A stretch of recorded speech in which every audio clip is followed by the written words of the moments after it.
This is the Three Things with your host, Gene Church. Tonight's topic, debates and the fix. Last night we had the opportunity to see the vice presidential debates with Vice President Mike Pence and Senator Kamala Harris. I was pleasantly surprised at how well Vice President Pence performed last night. Perhaps Senator Kamala Harris would have performed better last night if she had remembered who she was debating. It was not as she had hoped it would be when she was a candidate for the Democratic primaries, President Trump. Instead, it was a candidate with a radically different demeanor. Vice President Mike Pence has his fair share of political enemies as well as staunchly conservative viewpoints that put him at odds with plenty of people in Congress and in the country. But privately, people like him. He sought to be pleasant, respectful, and decent. Even his Democratic counterparts say so. In this sense, Pence and Joe Biden are cut from the same cloth, not politically, not philosophically, but simply liked by colleagues on the left and the right. When former President Obama struggled multiple times to negotiate debt ceiling deals during his tenure, he'd send Biden to negotiate, a rare Republican whisperer during increasingly tense times. If Harris had thought of her sparring partner as a Biden figure rather than as Trump, her tactics might have changed for the better. The first time she asserted her voice over Pence, you'll remember, Mr. President or Mr. Vice President, I'm speaking. It felt strong and perhaps a standout moment in the debate. It reminded the audience at home that she showed up to speak, and unlike the debate before, she was not going to be shouted over. But last night's debate was nothing like the presidential showdown the week before. Pence did not shout. No one, not Pence nor the moderator, was seemingly trying to stop her contributions. In fact, there was nothing about Pence's actions that merited such a strong response. And it was clear that this was a staged response prepared in advance. In case there was any doubts, t-shirts and giveaways were already printed out with the phrase on it. And very quickly, Harris's attempts to paint Pence as a patriarchal or belittling fell flat. In stark contrast to the president's treatment of Biden, Pence was actually listening to the senator, putting questions straight to her that picked up on her own talking points and challenged them. His interjections in this instance were often encouraging a response to a question. And usually, those responses didn't come. Pence's points of order on the economy teased out dramatic differences in how the two parties would handle the economic recovery from COVID.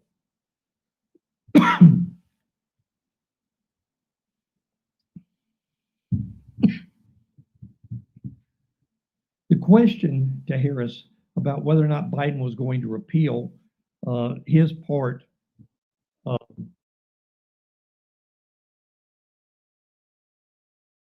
their finances would undoubtedly want to hear about.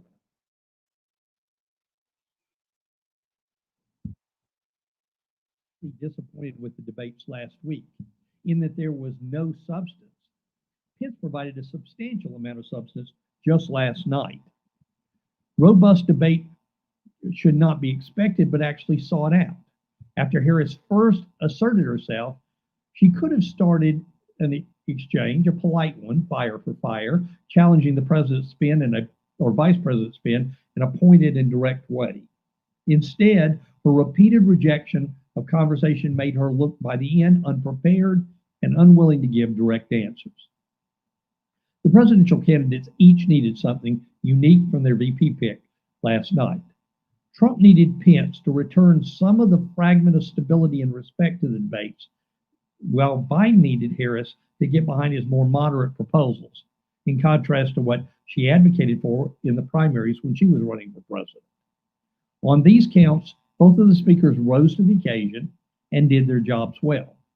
But if this debate is viewed as most vice presidential debates, they would be presented as being unlikely to have any real impact on the trajectory of the race. But Harris provided a lesson to the party at large about what happens when you expect every single Republican to act like Donald Trump. More often than not, your tactics will be badly misplaced. Mike Pence started off strong and kept getting stronger. He clearly came prepared for the debate. He had a ready recall of the facts and figures to bolster his points. He nailed the questions he wanted to answer and deflected the questions that he preferred not to answer.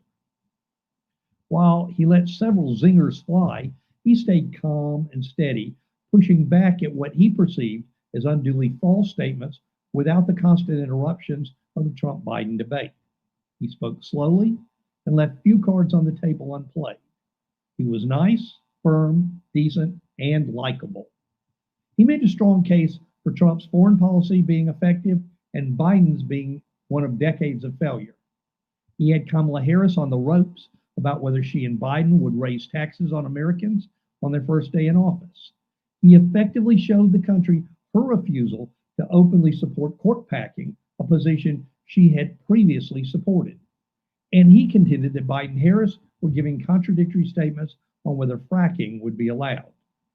The conventional wisdom pushed by the Democrats in the press heading to the debate was that Harris, a former prosecutor, would obliterate the nice and meek Pence. It was never clear at all why the conventional wisdom formed, except the press seemed to believe that if they say something, then it becomes true. Considering she performed poorly in the Democratic primary debates, this was wishful thinking. Her only clear win was when she accused her now running mate Joe Biden of being a virulent racist. Having said that, Harris had a very strong start at the VP debate with a rehearsed but effective answer about the Trump administration's failures to handle the coronavirus epidemic the way she and Biden would. Pressed for details on what she'd do differently, she began to struggle and never quite regained a strong footing. Both candidates declined to answer questions, usually effectively. But her refusal to answer repeated questions about whether she and her running mate planned to pack the Supreme Court in retaliation for Republicans supporting a new justice in a constitutional matter was uncomfortable. Also, she lied frequently, and perhaps in ways that were too easily caught. She lied about Abraham Lincoln. She repeated the completely false Charlottesville hoax, and she falsely claimed Trump had called COVID a hoax. She tried to defend Biden on fracking, but did so in a way that reminded voters of how he has been all over the map, whether he zealously seeks to ban fracking or definitely does not want to. She feigned outrage when Pence said he hoped Democrats wouldn't engage in religious attacks on Amy Coney Barrett, as they already have done. But Harris herself tried to impose a religious test on a nominee for being a member of the Knights of Columbus, a Catholic lay group. As soon as the debate was over and everyone knew that Pence did well, all the pundits said it didn't matter because the vice presidential debates don't matter. While it's true that the vice presidential slot is the most important things on people's mind in a presidential election, or is not, these debates frequently do make a difference. Pence provided a clear picture of how and why conservative Christians line up behind the president. Nancy Pelosi biographer Susan Page moderated the debate last night. Liberal commentators accused Pence of speaking too long, and Page certainly kept cutting him off. But Rick Klein of ABC News said that Pence spoke for 35 minutes, 22 seconds, relative to Harris's 38 minutes and 48 seconds. But to CNN, this was about the same amount of time. This was more of an interview than a debate. The public would likely be better off if a debate could actually take place. That is particularly true in an environment where the media are functionally running the Biden campaign and refusing to ask questions that the Trump campaign would like to see asked. Harris was asked about whether she and Biden planned to pack the court, but only because Pence pressed her on that issue. And because the majority of Americans listened only to the first 30 minutes of the debate, the questions were aligned to be most favorable to the Biden campaign during that period of time.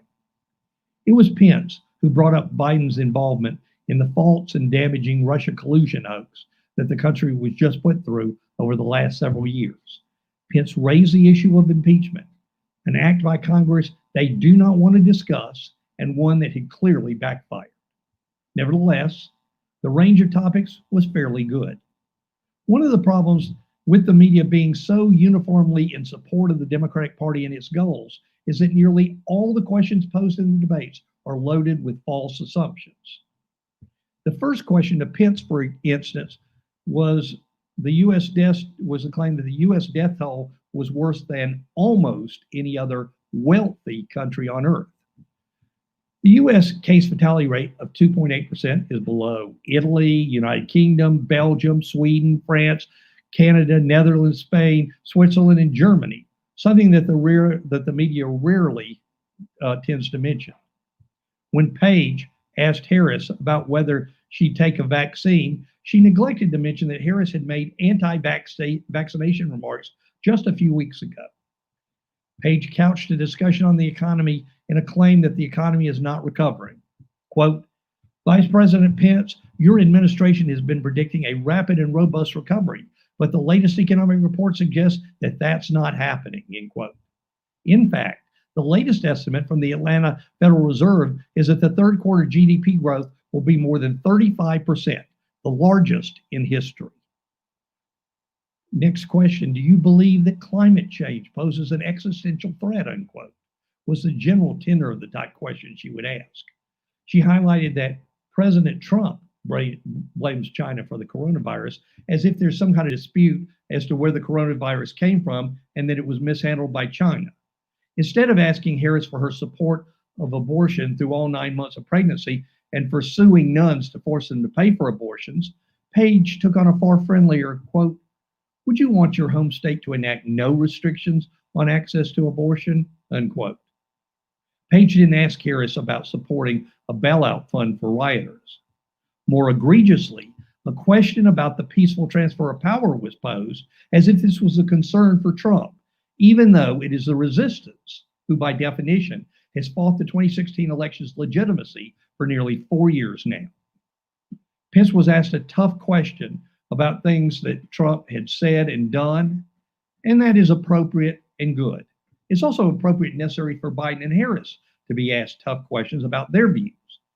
That is where the media have completely abdicated responsibility in favor of their preferred 2020 approach to campaign advocacy. As Ari Fleischer wrote, Page asked questions about some of President Trump's most controversial statements. Fair enough. But she didn't ask about Biden's "you ain't black" statement, blacks ain't diverse, getting arrested in South Africa, flip-flopping on fracking, packing the court, or Harris comparing ICE to the KKK. One of the most surprising things about last night's debate was how Harris struggled to keep cool, particularly at the beginning. A split screen showed both candidates for much of the debate. Even when a huge fly landed on Pence's mane and the distraction was caused by many, he was able to keep a sane, calm demeanor. Harris bobbed her head, shook her head, laughed oddly, sneered, and generally exuded smug vibes. Controlling facial expressions on TV is difficult, but it is important for the medium. The campaign appeared to try to explain her debate defeat by claiming that Pence had mansplained to her, a weak retort under the best of circumstances. But following a debate where everyone witnessed how condescending and smug Harris came off, particularly without merit, it was an explanation that failed to land outside of the media echo chambers. The problem with such a claim, of course, is that it presupposes that women are not capable of defending themselves or holding down a position which requires confrontation. Pence is a deceptively strong debater who would have been tough to beat even on a good night. But Harris's comparatively weak substance combined with, frankly, an awful style did not help her out. Following the debate, many of the media hosts who serve as the Biden-Harris surrogates started saying without evidence that Pence had mansplained Harris, or that women are held to different standards than men on the debate stage, or that criticism of her smugness is sexist. In fact, it's fine for observers to critique both male and female debaters, particularly when those debates are running for the top office of the land. While women are sometimes judged on a liability scale that can seem inscrutable, one can claim that Trump is not judged for his likability. Some might even note it's the number one obsession for most media types. Not everyone's a great debater. Most people are not. In fact, Pence was very good. Harris is a bit overbearing. Some people love it, and it rubs a lot of people the wrong way. Such is life. It's something Trump deals with too.